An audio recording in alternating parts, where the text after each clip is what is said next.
No.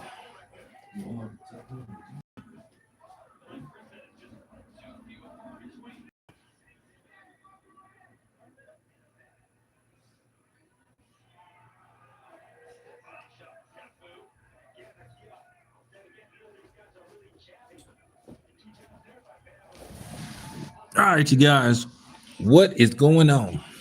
All right, so I just decided I wanted to do a breakdown of the finals. As you guys know, the finals will jump off tomorrow, and you have the New York Knicks, who haven't been to the finals in forever since Latrell Sprewell was an active player. And then you have the San Antonio Spurs, who haven't been to the finals in a while. But they won more recently than the New York Knicks. The New York Knicks hasn't won a championship since before since For the Love of Money by the OJs was a new release. And that song came out around 52, 53 years ago, something like that. But nevertheless, let's talk about this finals.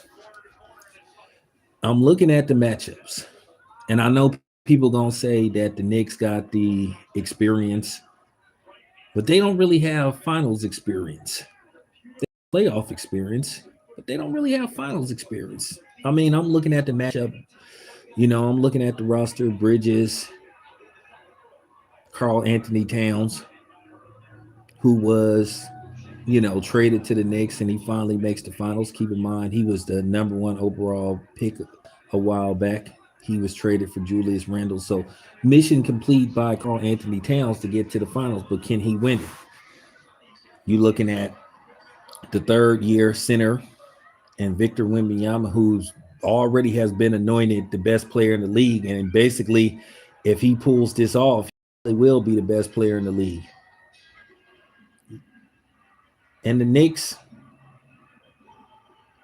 they got experience as far as playoff experience, but they don't have finals experience. So really, this is new water for both of these guys. This is new territory for this particular Knicks roster and this Spurs roster. The only one that really has championship caliber experience is Harrison Barnes, who won a championship with the Golden State Warriors, who's had a very solid career. You know,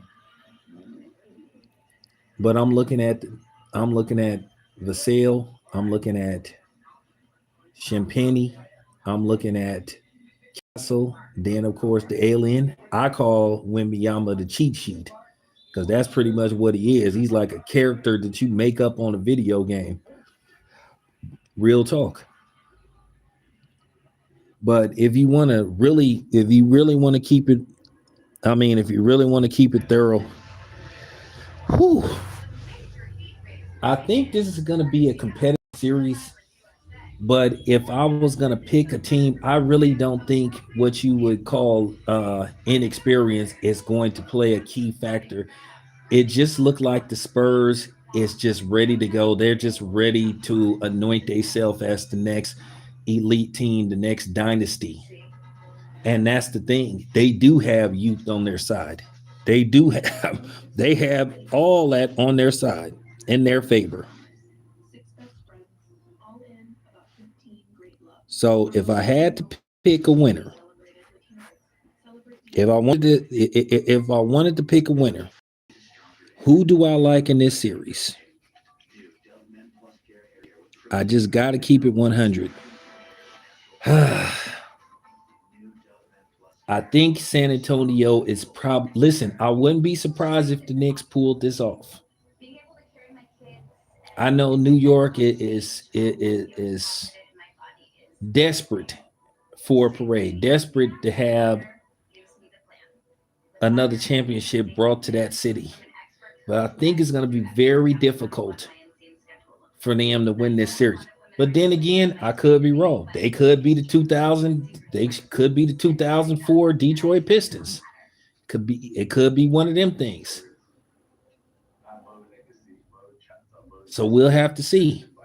Many people thought back in the day that That Lakers roster that had Kobe, Shaq, Gary Payton, Karl Malone, all was a lock to win the NBA Finals. And when they faced the Detroit Pistons, I went with the Pistons. For some reason, I just thought that Pistons team was going to do exactly what they was going to do, lock them down on defense. That Detroit Pistons team was just so defensively sound. I could truly say that's one of the rare championships that was won based off playing where defense was more the focus versus offense. Their job was to neutralize the Lakers, and that's pretty much what they did. Tayshaun Prince neutralized Kobe for the most part, made him ineffective. He made the shots that Kobe made ineffective. Remember, they damn near swept the Lakers. They smashed them in 5 games, so you never know. But that was then, this is now. I'm probably leaning towards the Spurs to pull this off in 6 games, maybe even 7. But that's probably going to be my pick. Listen, if I'm wrong, I will come here and say, hey, but I'm not officially picking the Spurs. I'm leaning towards the Spurs. But the Knicks could pull this off. Because you look at Mike Brown, he's been down this road before. He's been down this road a few times. So he does have championship experience. He's never won as a head coach, but he's won as an assistant coach. And this will be the first time he can cement his legacy as a head coach and winning a championship. So we got to see. Knicks in 5? I don't know about that. I don't know about that, but hey, I could be wrong. But anyway, you guys, that's my breakdown of the finals. We'll see what happens starting tomorrow.